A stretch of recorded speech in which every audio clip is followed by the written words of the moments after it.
Your New Year's resolution is to let go now that your kids are off to college and you have an empty nest. Oh, you're having empty nest syndrome. Aw, but that's beautiful though at the same time. I like that. You never really let go. You just learn how to push your feelings more to the forefront. Where's my blonde friend? She's off to bed. She was streaming for like 14 hours. Your New Year's resolution is happiness within yourself. I love that. Just remember that you expect that things should be happy, right? So just remember that expectation of happiness is not the reality of happiness. That happiness is a choice and not an expectation. So when things go negative and not your way, remember it's because you should never expect happiness. You have to try and achieve for happiness. You want to find a wife this year, Mr. Monkey Mana. All right, I like that. Papa Gio, your New Year's resolution is to get back into yourself and all that healing and fixing myself and getting my ass up and doing what I need to do. So I'll give you a little tip. So when you make a decision, your brain has 5 seconds in you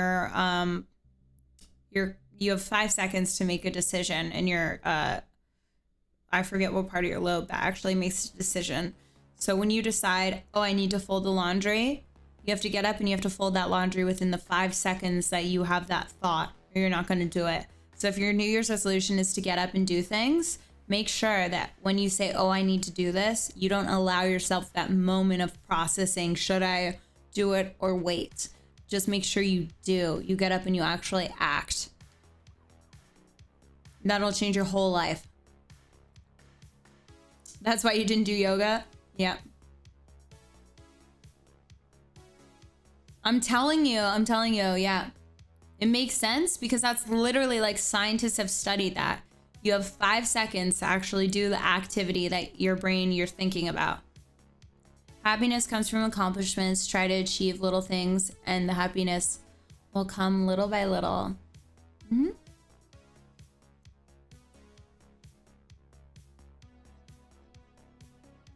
Your New Year's resolution is to stop doing a lot of coke and wake up early. Well, just remember, you know, if you're addicted to cocaine or you really like drugs, I suggest doing the opposite by watching documentaries and divulging into, you know, science and books about how coke or cocaine affects you. So when you learn about things and how it negatively affects your body, you're less likely to do it.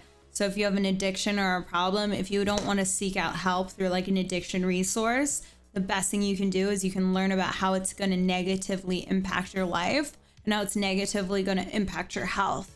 And hopefully that learning process will spark curiosity in your brain to be like, I'm craving cocaine, but let me really like put a question in there. Why am I craving cocaine? And then like after that question, you go deeper and deeper, and by sparking curiosity, you'll give yourself new avenues.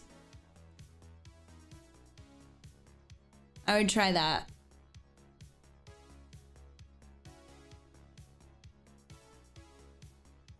I'm not going to whisper to you because you have personal info for me. Definitely not.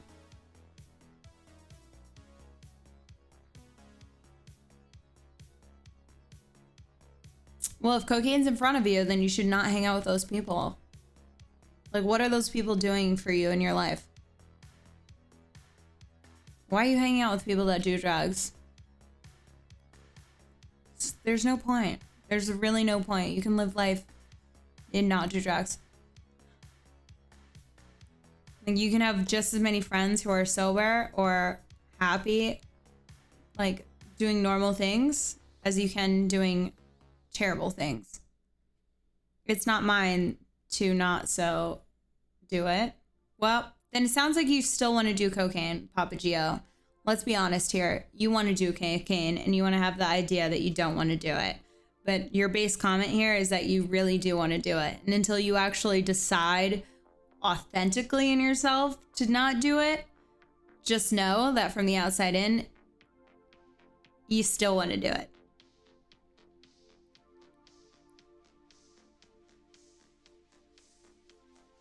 Make the change when you're ready.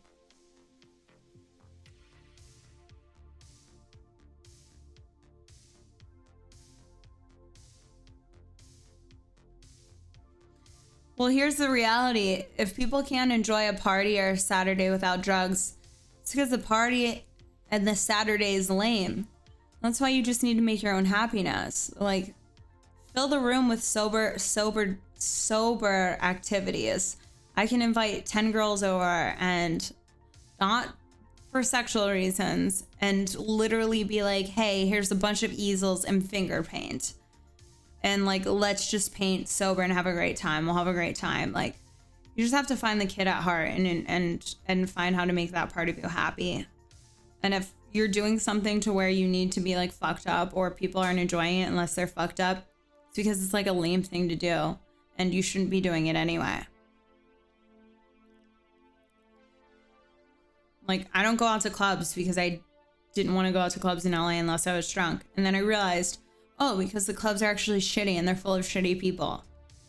I don't want to actually be here. If I have to get drunk to be here, it's because I don't really want to be here and it's not actually a fun time.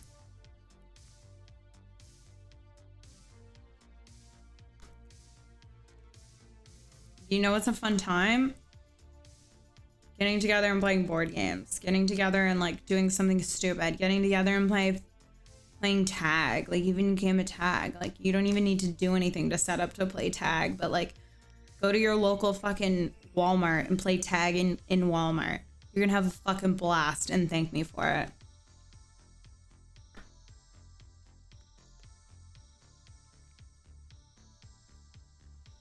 Hide and seek in IKEA? Bro, I've never played hide and seek in IKEA. Are you serious? I've never even thought about that. That sounds like the best thing ever. Bro, I would just like disappear into a couch because you know they all like fold and make like multiple things. Oh my God. No one would ever find me. Hide and seek in Walmart and you can make forts. Yeah. Walmart doesn't give a fuck what you do. That's why I always say like Walmart. It was a silly trend on TikTok. No, it wasn't a silly trend on TikTok. It was a normal fun thing for normal people to do. And then people just posted it online. Silly? Yes. Trendy? No. Just a normal fun thing.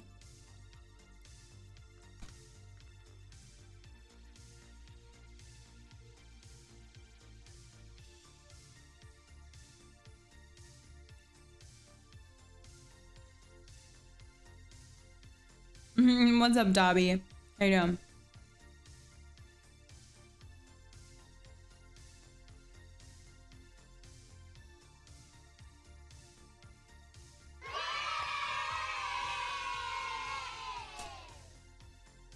Stiff nipples. So I can't say that I've had the same injury as you because I don't have